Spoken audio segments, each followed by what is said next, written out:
Hello everyone, कैसे हैं आप सभी। आशा करते हैं कि बहुत अच्छे होंगे और आप लोग की पढ़ाई भी बहुत अच्छे तरीके से चल रही होगी।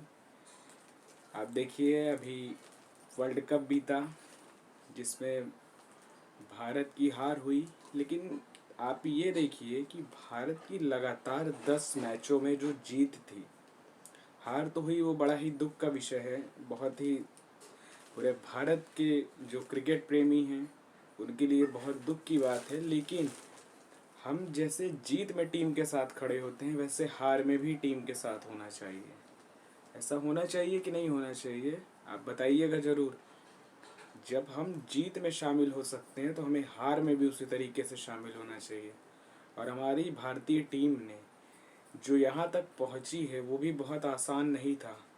लगातार टीमों के साथ मैच होते रहे और भारतीय टीम सभी में जीत, लगातार 10 मैच जीते, वो भी अपने आप में बहुत ही गौरवान्वित करने वाला पल है। और रही बात कल की, तो कल हार और जीत मैच के दो ही पहलू हैं। फिर भले हम हार गए, लेकिन जो हमारी पहली जो 10 मैच हैं उनको देखते हुए हमारी टीम आज भी तारीफ के काबिल है। जिस तरीके से उसने अपना प्रयास किया और लगातार जिस तरीके से जीतते चली आई, वो भी अपने आप में एक बहुत ही अद्वितीय है।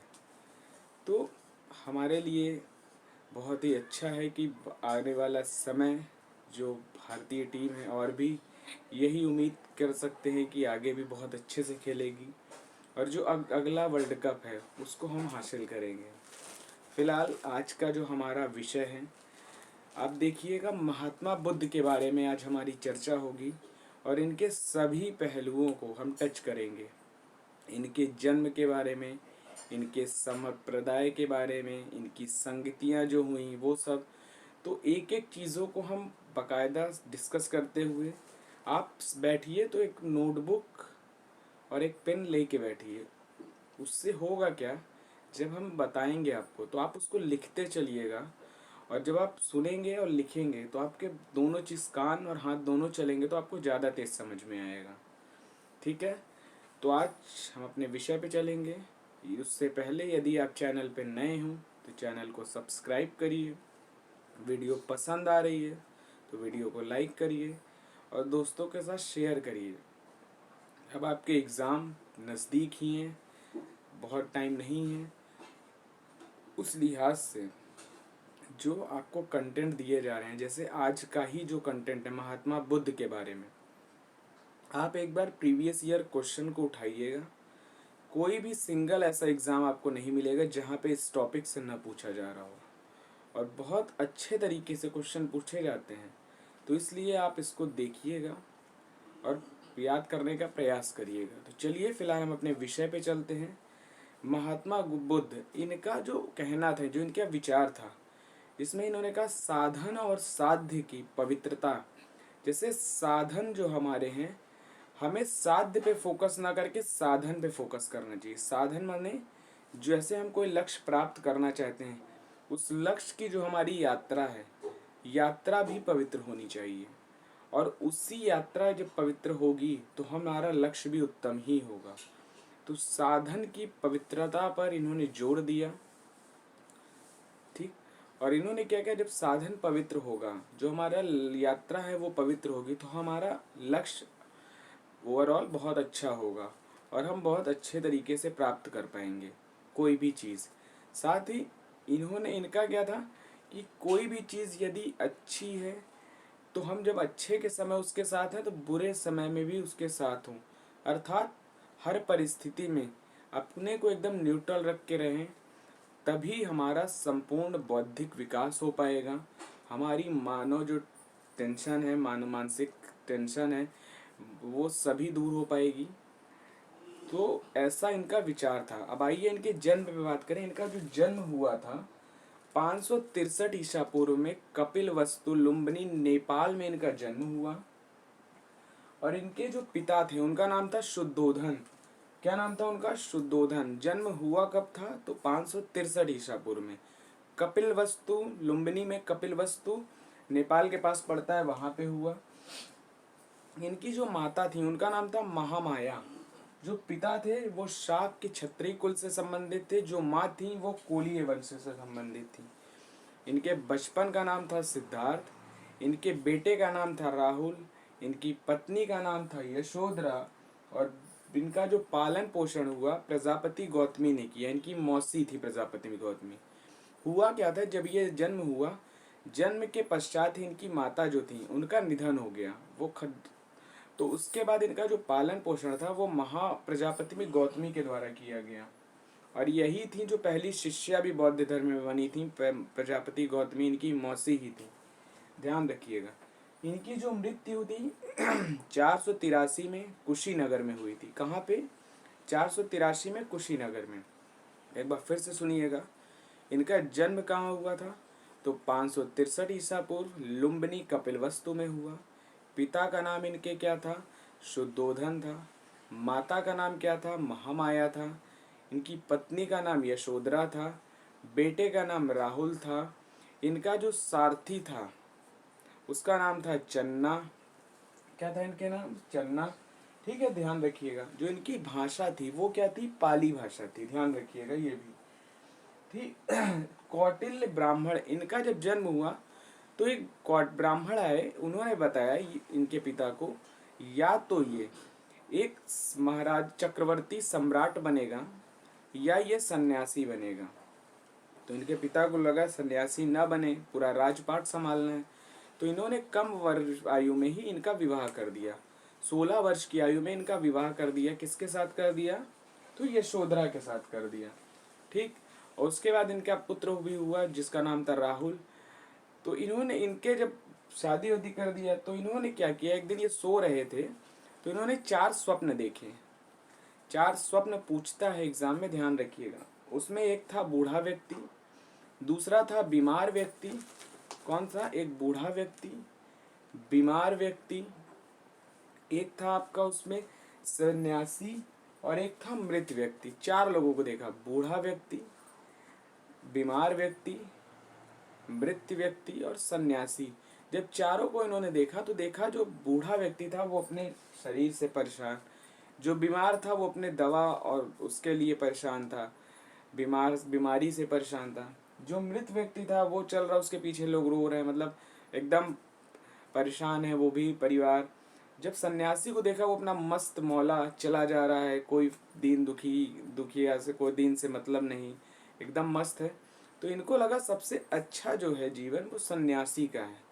इन्होंने ये दृढ़ निश्चय किया और इन्होंने 29 वर्ष की उम्र में गृहता त्याग कर दिया, घर को छोड़ दिया। अपने साथ जो घोड़ा था इनका कंथक और सारथी चन्ना के साथ अमोगा नदी के तट पे जब पहुंचे तो इन दोनों को कहा कि अब आप जाइए, अब मेरा सफ़र अलग शुरू होता है। तो वहाँ से इनका जो सिद्धार्थ थे उनका गौतम बुद्ध बनने का सफ़र शुरू हुआ। सिद्धार्थ से जो आज महात्मा बुद्ध हैं वो सफ़र गृह त्याग के बाद से ही, अब जो था कि जैसे गृह त्याग किए उसके बाद ही शुरू होता है वो सफ़र सिद्ध महात्मा बुद्ध बनने का।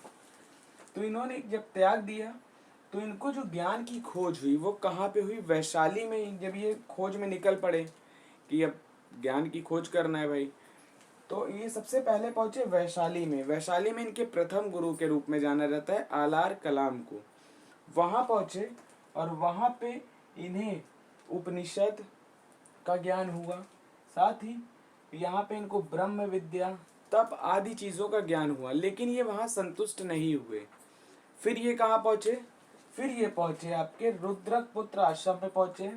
रुद्र का पुत्र, इनके जो दूसरे गुरु थे, पहले अलार कलाम, दूसरे थे रुद्र का पुत्र राम, वहाँ पे पहुँचे। वहाँ पे इन्होंने योग और ज्ञान की जो ज्ञान प्राप्त किया। ठीक। फिर इन्होंने क्या किया, 35 वर्ष की उम्र में इनको जो वहाँ पे एक महिला थी सुजाता नामक, उसके हाथ की बनी खीर खाने के पश्चात इनको ज्ञान की प्राप्ति हुई। और ये प्राप्ति हुई थी कहाँ पे? तो वहाँ पे एक निरंजना नदी के पास बोधि वृक्ष है, आज भी आप देखिए लगा हुआ है। तो वो वहाँ उसी के नीचे निरंजना नदी के तट पे इनको ज्ञान की प्राप्ति हुई। वो बोधि वृक्ष कहलाया वो स्थान जो था, जहाँ बोध गया कहलाया, और वहीं से ये बुद्ध बन गए। जो सिद्धार्थ से सिद्धार्थ से जो बुद्ध बने वो इसी निरंजना नदी के तट पे बोधि वृक्ष के नीचे, जहाँ पे इनको ज्ञान प्राप्त हुआ, तो ये बुद्ध बन गए। अब आइए इन पे बात करें कि इनके 4 आर्य सत्य क्या थे। जब इन्हें ज्ञान प्राप्त हुआ तो क्या थे? सबसे पहला था दुख, मतलब संसार दुखमय है। दूसरा क्या था? दुख का कारण है, कोई नहीं जानता कि दुख का कारण क्या है। हर व्यक्ति की तृष्णा ही दुख है। तृष्णा माने इच्छाएं। उसी तरह क्या था? दुख निरोध, मतलब दुख के क्या उपाय हैं ये किसी को नहीं पता। दुख निरोध प्रतिपदा, तो ये 4 आर्य सत्य थे। दुख, दुख निरोध, दुख का कारण, दुख निरोध और दुख निरोध प्रतिपदा। इनका जो प्रथम उपदेश इन्होंने दिया सारनाथ में दिया। ठीक, सारनाथ कहाँ पड़ता है? तो बनारस में पड़ता है। इनके जो अष्टांगिक मार्ग हैं, 8 अष्टांगिक मार्ग हैं। सम्यक दृष्टि, सम्यक संकल्प, सम्यक वाक, सम्यक क्रमांक, सम्यक आजीविका, सम्यक व्यायाम, सम्यक स्मृति और सम्यक समाधि। सम्यक दृष्टि माने दृष्टि अपनी अच्छी रखना। सम्यक संकल्प, अपने संकल्प के प्रति दृढ़ रहना। सम्यक वाक, सोच के बोलना, किसी को कटु न लगे। सम्यक क्रमांक, अपने कर्म के प्रति जागरूक रहना, जागृत रहना। सम्यक आजीवक, अपने जीवन में आजीवक मतलब अपने जो उसके मूल्य हैं वो स्थापित रखना। सम्यक व्यायाम, नित्य प्रतिक्रिया स्वरूप व्यायाम करना। नित्य स्मृति, अपनी स्मृति को तेज रखना। सम्यक समाधि, ये सभी अष्टांगिक मार्ग थे। इनके त्रिरत्न क्या थे? तो बुद्धम शरणम गच्छामि, धम्मम शरणम गच्छामि और संघम शरणम गच्छामि। बुद्धम शरणम गच्छामि, संघम शरणम गच्छामि, धम्मम शरणम गच्छामि, ये 3 त्रिरत्न थे। अब जो ये संघ था, बौद्ध संघ, इसमें प्रवेश के कुछ मानक थे कि कौन व्यक्ति भाग ले सकता है। जो व्यक्ति 15 वर्ष की आयु पूर्ण किया हो वही बौद्ध संघ में भाग ले सकता है। उसके पश्चात यदि माता पिता की आज्ञा की आवश्यकता है, मतलब माता पिता की आज्ञा होगी तभी वो शामिल होगा। इसमें विकलांग, जो चोरी करता है, चोर, डकैत, हत्यारे, विकलांग, बीमार व्यक्ति, अस्वस्थ व्यक्ति, सैनिक, इन लोगों के प्रवेश को वर्जित किया गया था कि संघ की जो मर्यादा है वो खंडित ना हो। ठीक, तो ये थे इनके मानक। ठीक है, नेक्स्ट है 10 शील की बात की गई है, जिसमें से जो 5 हैं वो उपासकों के लिए शुरू के हैं और जो टोटल 10 है वो भिक्षु और भिक्षुणियों के लिए हैं। उपासकों और गृहस्थों के लिए, मतलब जो गृहस्थ जीवन में रह के बौद्ध धर्म को अपनाना चाहता है उसके लिए केवल 5 हैं, और जो पूरी तरीके से बौद्ध धर्म को अपनाए उसके लिए 10 शील हैं, जिसको कहते हैं 10 शील। सबसे पहला क्या है? झूठ ना बोलना, ध्यान रखिएगा। दूसरा है दूसरे की धन की इच्छा न करना, झूठ नहीं बोलना, दूसरे की धन की इच्छा नहीं करना, साथ ही हिंसा नहीं करना, व्यभिचार नहीं करना, मादक द्रव्यों का सेवन नहीं करना। ये 5 थे। झूठ नहीं बोलना, चोरी नहीं करना, मादक द्रव्यों का सेवन नहीं करना, व्यभिचार नहीं करना, हिंसा नहीं करना। फिर से सुनिएगा, मादक द्रव्यों का सेवन नहीं करना, व्यभिचार नहीं करना, हिंसा नहीं करना, दूसरे के धन के प्रति इच्छा नहीं रखना और झूठ नहीं बोलना। ये जो था, जो गृहस्थ और उपासक थे, जो गृहस्थ जीवन में रह के बौद्ध धर्म अपनाना चाहते थे उनके लिए थे। और ये उनके लिए भी थे जो बौद्ध भिक्षु और भिक्षुणी हैं। उनमें 10 में जो 5 हमने बताया ये तो थे। अगला 5 देखिए, संगीत और नृत्य से दूर रहना, संगीत से दूर रहना, नृत्य से दूर रहना, रोमांचकारी दृश्यों से दूर रहना, सुगंधित वस्तुओं से दूर रहना, परफ्यूम्स का प्रयोग नहीं करना, इत्र का प्रयोग नहीं करना, जो आरामदायक बिस्तर है उसका त्याग करना, साथ ही सुखमय बिस्तर का त्याग, साथ ही असमय भोजन नहीं करना, सुरक्षित सुगंधित द्रव्यों का त्याग। ये सभी थे, संगीत का त्याग, सुगंधित द्रव्यों का त्याग, आरामदायक बिस्तर का त्याग, ये सारे चीजें थे। दृश्य, रोमांचकारी दृश्य न देखना, ये सभी 10 शील हैं। तो ध्यान रखिएगा इसको। जो ये इस भिक्षु और भिक्षुणी के लिए 10 शील थे, और जो गृहस्थ और उपासक गृहस्थ जीवन में रह के उपासना करते थे बौद्ध धर्म की, उनके लिए शुरू के 5 थे। ठीक है, अब यदि हम बात करें प्रतीक चिन्हों के बारे में, जैसे जो गौतम बुद्ध का जन्म है उसको कमल से डिनोट किया जाता है, गर्भ को हाथी से, यौवन जो इनका था उसको सांड से, जो गृह त्याग है जिस घोड़े से त्याग हुआ था ना, धर्म निष्क्रमण जिसको कहते हैं, गृह त्याग तो धर्म तो उसी को सांड से, घोड़ा से। उसी तरह जो ज्ञान प्राप्त हुआ था बोधि वृक्ष के नीचे, तो बोधि वृक्ष उसका प्रतीक चिन्ह है। यदि बात करें प्रथम उपदेश की, तो धर्म चक्र परिवर्तन को प्रथम उपदेश जो इन्होंने सारनाथ में दिया था, वही जो इनकी समाधि है उसको स्तूप से डिनोट करते हैं। एक बार फिर से सुनिएगा, जो जन्म है वो कमल है, गर्भ में जो थे वो तो हाथी है उसका चिन्ह, यौवन इनका जो है वो सांड है, गृह त्याग जो है वो घोड़ा है, ज्ञान प्राप्ति जो बोधि वृक्ष प्रतीक चिन्ह है। उसी तरह प्रथम उपदेश की बात करें तो धर्म चक्र है, और स्तूप की बात करें तो ये समाधि का है। ठीक है, तो ध्यान रखिएगा। इसके कुछ प्रमुख शब्द है, पूछ लेता है, जैसे नति, इसमें लिखा नहीं है, एक बार आप नोट कर लीजिएगा। नति, नेति या वृत्ति, जो बौद्ध संघ थी वहां पे प्रस्ताव लाए जाने को कहते थे नति, नेति या वृत्ति, ध्यान रखिएगा। ठीक है, दूसरा आपका था, इसमें जो था उपसंपदा। उपसंपदा क्या है? बौद्ध संघ में पूर्ण सदस्यता के लिए जो शब्द प्रयोग होता था उसको उपसंपदा कहते थे। नेक्स्ट है प्रज्ञापलक। प्रज्ञापलक को क्या बोलते हैं, प्रज्ञापालक को क्या बोलते हैं, ध्यान रखिएगा, मैं बार बार बता रहा हूँ। नति, नेति और वृत्ति जो है बौद्ध संघ में जो बौद्ध संघ में जो प्रस्ताव लाए जाते हैं उसको बोलते हैं। ठीक है, प्रज्ञापलक। प्रज्ञापलक क्या बोलते हैं?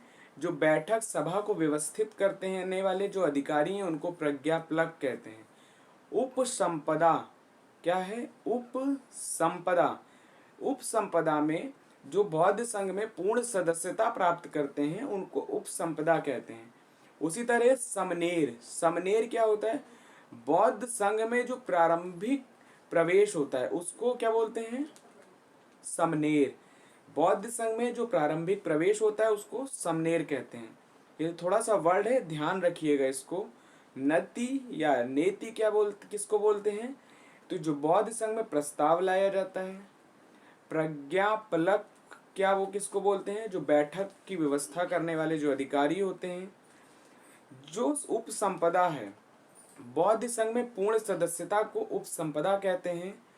और जो आपका समनेर है, बौद्ध संघ में प्रारंभिक जो प्रवेश होता है, शुरू का जो प्रारंभिक प्रवेश होता है उसको समनेर कहते हैं। तो ध्यान रखिएगा। ठीक है, यदि अगली बात करें तो बौद्ध संगीतियां बहुत इंपॉर्टेंट है और पूछता है। प्रथम बौद्ध संगीति, द्वितीय बौद्ध संगीति, तृतीय बौद्ध संगीति और चतुर्थ बौद्ध संगीति।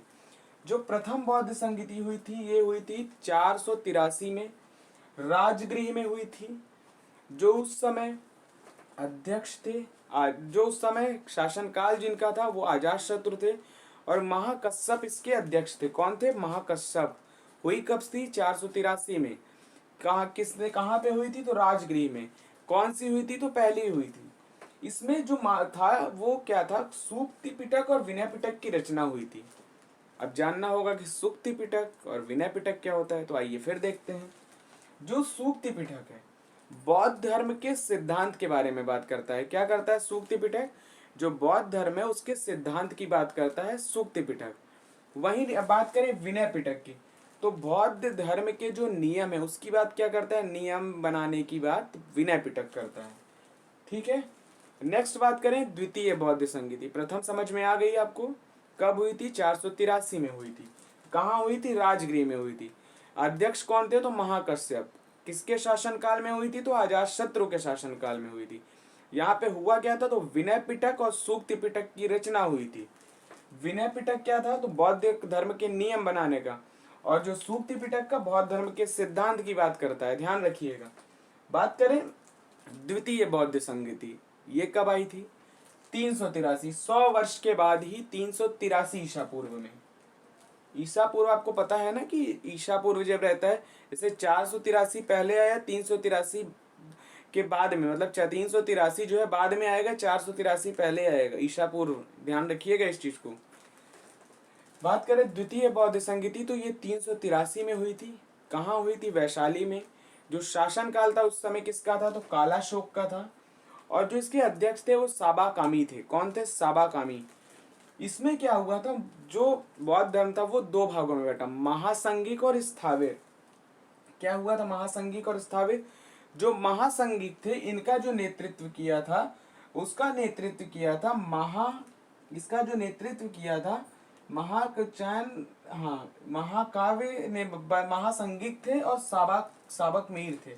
ठीक है, इसका नेतृत्व महाकचायन ने किया था। जो स्थाविर था उसका नेतृत्व किसने किया था, महाकचायन ने किया था। और जो महासंघिक था उसका कौन थे, तो महाकश्यप थे। ध्यान रखिएगा, ठीक है। फिर से एक बार सुनिएगा, द्वितीय बौद्ध संघ थी, इसकी जो स्थापना हुई थी 383 में हुई थी। कहाँ पे हुई थी, तो वैशाली में हुई थी। इसमें हुआ क्या था, जो शासन काल किसका था, तो कालाशोक का। और जो अध्यक्ष थे वो थे वहां थे साबाकामी। इसमें महासंघिक और स्थाविर दो भाग में बौद्ध धर्म बटा। जो महासंघिक थे ये बदलाव चाहते थे, और जो स्थाविर थे वो चाहते थे बौद्ध धर्म जैसे चल रहा महात्मा बुद्ध के समय से वैसे ही चलता रहे। तो जो महासंघिक थे इसका जो नेतृत्व किया था महाकश्यप ने किया, और जो स्थाविर थे इसका जो नेतृत्व किया था महाकचायन ने किया था। ध्यान रखिएगा, जो महासंघिक है ये वैशाली में था, जो स्थाविर है वो आपका उज्जैन में था। ध्यान रखिएगा, पूछता है, एक बार फिर से सुनिएगा। 383 में द्वितीय बौद्ध संगीति हुई। शासनकाल किसका था, कालाशोक का। अध्यक्ष कौन थे, तो साबाकामी थे। इसमें दो भाग में बटा, महासंघिक और स्थाविर। जो महासंघिक थे उसके जो अध्यक्ष नेतृत्व किया था महाकश्यप ने किया था। जो स्थाविर था उसका जो नेतृत्व किया था महाकचायन ने किया था। जो स्थाविर था वो उज्जैन में था, और जो आपका महाकश्यप का महासंघिक था ये वैशाली में था। ध्यान रखिएगा, ठीक है। नेक्स्ट है तृतीय बौद्ध संगीति। ये पाटलिपुत्र में हुई थी। कब हुई थी, तो 250 ईसा पूर्व में। इसमें जो अशोक के शासनकाल में हुई थी। जो इसके अध्यक्ष थे मोगली पुत्तेज। ध्यान रखिएगा, इसमें अभिधम्ब पिटक की रचना हुई। अब अभिधम्ब पिटक क्या है, सूक्ति विनय तो हमने पहले पढ़ लिया था प्रथम बौद्ध संगीति में। अब आता है अभिधम्ब पिटक। अभिधम्ब पिटक में बौद्ध संघ के संबंधित जो जातक कथाएं हैं उन सभी के बारे में जो जानकारी है वो अभिधम्ब पिटक से मिलती है, ठीक है। नेक्स्ट बात करें चतुर्थ बौद्ध संगीति, 102 एडी में हुई थी। उस समय जो शासनकाल किसका था, तो वो था कनिष्क का। हुई कहाँ पे थी, तो कुंडलवन में। अध्यक्ष कौन थे, तो वसुमित्र। यहाँ पे क्या हुआ, जो बौद्ध धर्म था वो दो भाग में बटा, हीनयान और महायान। ठीक है, ध्यान रखिएगा। जो हीनयान थे ये कौन थे, ये स्थाविर थे। स्थाविर माने जो प्राचीन को अपनाते थे। जो महायान थे ये वही महासंघिक हुए, और इसका नेतृत्व तो महाकश्यप ने किया था। ध्यान रखिएगा, स्थाविर का नेतृत्व किसने किया था, महाकचायन ने। कहाँ स्थापित हुई थी, तो उज्जैन में। ध्यान रखिएगा, इस चीज को पूछता है इसलिए मैं बार बार रिपीट कर रहा हूँ। इस चीज को थोड़ा सा ध्यान रख के चलिएगा। वीडियो 1 से 2 बार देखिए तभी समझ में आएगा, और बहुत इंपॉर्टेंट टॉपिक है। अब बात करते हैं हीनयान और महायान की। दो धर्म बटे थे चतुर्थ बौद्ध संगीति में।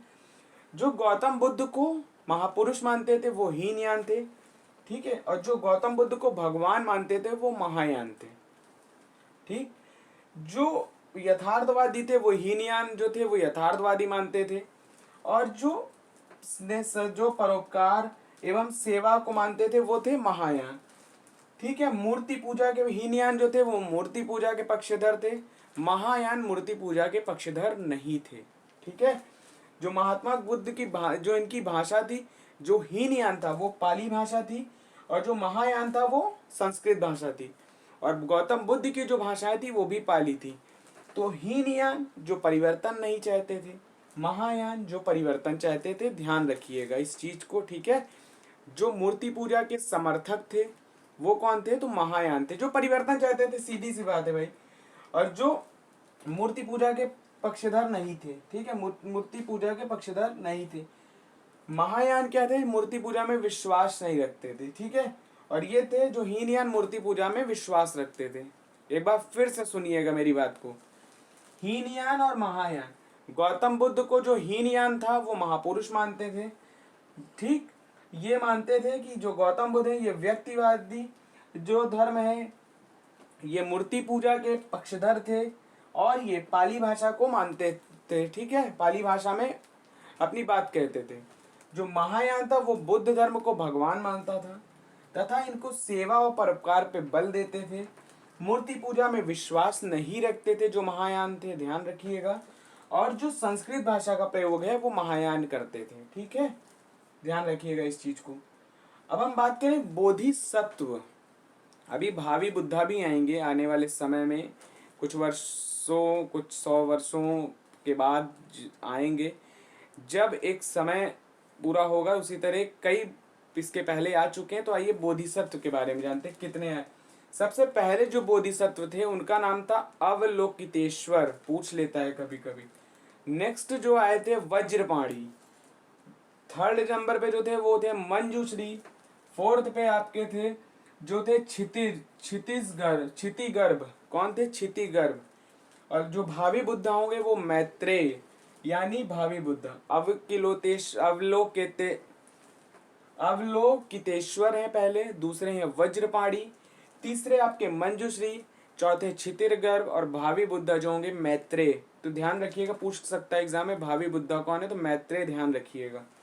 ठीक है, अब बात करें जो बौद्ध धर्म था उसको संरक्षण देने वाले राजा कौन कौन थे, तो आइए उन पे चर्चा करें। सबसे पहले बात करें हर्यक वंश के जो थे बिंबिसार, फिर अजात शत्रु आप थे। नेक्स्ट हैं आपके उदयन। ठीक है, वत्स नरेश उदयन, ध्यान रखिएगा, वत्स नरेश उदयन। कौशल नरेश प्रसेनजित। कौन थे? वत्स नरेश उदयन, कौशल नरेश प्रसेनजित। उसी तरह प्रद्योत की बात करें तो ये अवंती नरेश प्रद्योत। मौर्य वंश के शासक अशोक, मौर्य वंश के जो थे आपके दशरथ। ठीक है, फिर है कनिष्क, फिर आपके हर्षवर्धन जो पुष्यमित्र वंश के थे, पुष्यभूति वंश के थे। तो ये सभी लोगों ने बौद्ध धर्म को संरक्षण दिया।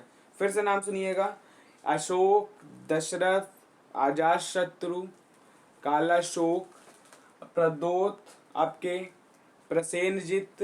ठीक है, ध्यान रखिएगा, हर्षवर्धन, बिंबसार, दशरथ। इतने राजाओं ने बौद्ध धर्म को संरक्षण प्रदान किया और बौद्ध धर्म भारत ही नहीं विश्व स्तर पे फैला और बहुत ही प्रसारित हुआ।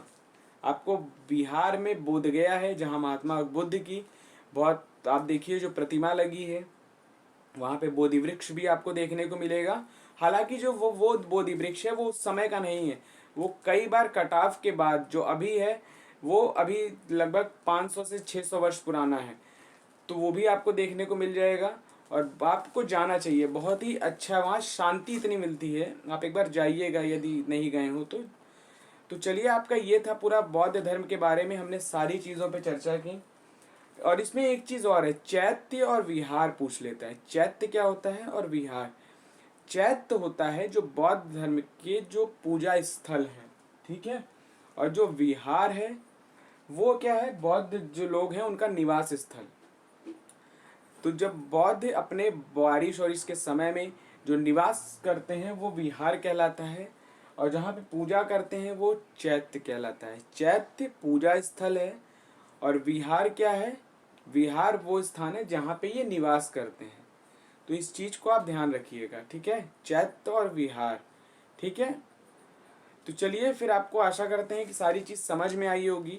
एक बार आप स्क्रीन शॉट ले लीजिए, मैं साइड हो जा रहा हूँ, स्क्रीन शॉट पूरा को ले लीजिए। ठीक है, आपने ले लिया होगा। और आप एक चीज और देखिए, नेक्स्ट यदि अब हम इसमें बात करें जो मान्यताएं हैं और पतन के कारण क्या थे, जो बौद्ध धर्म इतना फेमस हुआ विश्व स्तर पे, पतन क्यों हुआ और मान्यताएं क्या हैं। तो चलिए सबसे पहले मान्यता के बारे में इसमें बात करें। इसमें जो है आत्मा को नहीं मानते, ये पुनर्जन्म को मानते हैं, ये मध्यम मार्गी हैं। जैन धर्म की तरह एक्सट्रीम की बात नहीं करते, ये मध्यम मार्गी हैं। ये अहिंसा को बल नहीं देते, आपको पता होगा बुद्ध हिंसा को बल नहीं देते, ये अहिंसक हैं, ये हिंसा को बल नहीं देते। ठीक है, यदि हम बात करें इसके पतन के क्या क्या कारण थे, तो ध्यान रखिएगा, सबसे पहला कारण था जो कर्मकांड थे, जिसको समाप्त करने के लिए इनका उदय हुआ, इसमें ही कर्मकांडों का फिर से प्रभाव आने लगा। आपको पता होगा जो प्राचीन काल में इतने कर्मकांड शुरू हो गए थे, उनको समाप्त करने के लिए ही इन धर्मों का उदय हुआ, और इस धर्म में ही जब कर्मकांड शुरू हो गए तो इसका पतन शुरू हो गया। साथ ही साथ इसमें क्या हुआ, जो धन का इच्छा, जब मंदिरों को लोग दान देते तो लोगों में धन का लालच बढ़ने लगा, जिससे इनका पतन होने लगा। नेक्स्ट यदि बात करें, जो पाली भाषा थी उसका प्रयोग न करके संस्कृत भाषा का प्रयोग होने लगा। जो उस समय के बौद्ध थे, धर्म के लोग थे, वो पाली में ज़्यादा विश्वास रखते थे, उनको समझ में आती थी। तो जब ये शुरू हुआ तो भी एक आप पतन के कारण में ले सकते हैं। नेक्स्ट बात करें तो जो मूर्ति पूजा थी उसका प्रारंभ हो गया। पहले मूर्ति पूजा नहीं होती थी, लेकिन बाद में इसका प्रारंभ कर दिया गया। साथ ही जो ब्राह्मण धर्म था उसका पुनरुत्थान हो गया। क्या हो गया, जो ब्राह्मण धर्म था, जो लोगों के शोषण शुरू में कर लेता था, लोगों के साथ भेदभाव करता था, उसका फिर से शुरुआत हो गई। कर्मकांड, भेद धर्म जो था, पुनरुत्थान होने लगा। तो इन सभी को देखते हुए जो बौद्ध धर्म था वो अपनी वास्तविकता से, जहाँ पे था वहाँ से एक तरह से उसका वहाँ से हटने लगा, और जब वहाँ से हटने लगा तो लोगों की आस्था विश्वास में कमी आने लगी और इसका पतन शुरू हो गया। तो ये थे इसके पतन के कारण। तो ध्यान रखिएगा, आपको इसको पूरे तरीके से, यदि आपके मेंस में या प्री में कहीं से क्वेश्चन आता है तो आप बहुत अच्छे तरीके से इसको लिख सकते हैं। लगभग 250 से 300 वर्ड में भी अब आप इसको लिख पाएंगे, सारी चीज़ों को एक दूसरे से कोरिलेट करते हुए। तो चलिए फिलहाल अगले वीडियो में मुलाकात होगी आप सबसे फिर से एक नए टॉपिक के साथ। यदि आप चैनल पर नए हों तो चैनल को लाइक करिए, सब्सक्राइब करिए, शेयर करिए। तो अगले वीडियो में आप सबसे मुलाकात होगी। तब तक के लिए बहुत बहुत शुक्रिया आप सभी का, आभार। जय हिंद, जय भारत, धन्यवाद।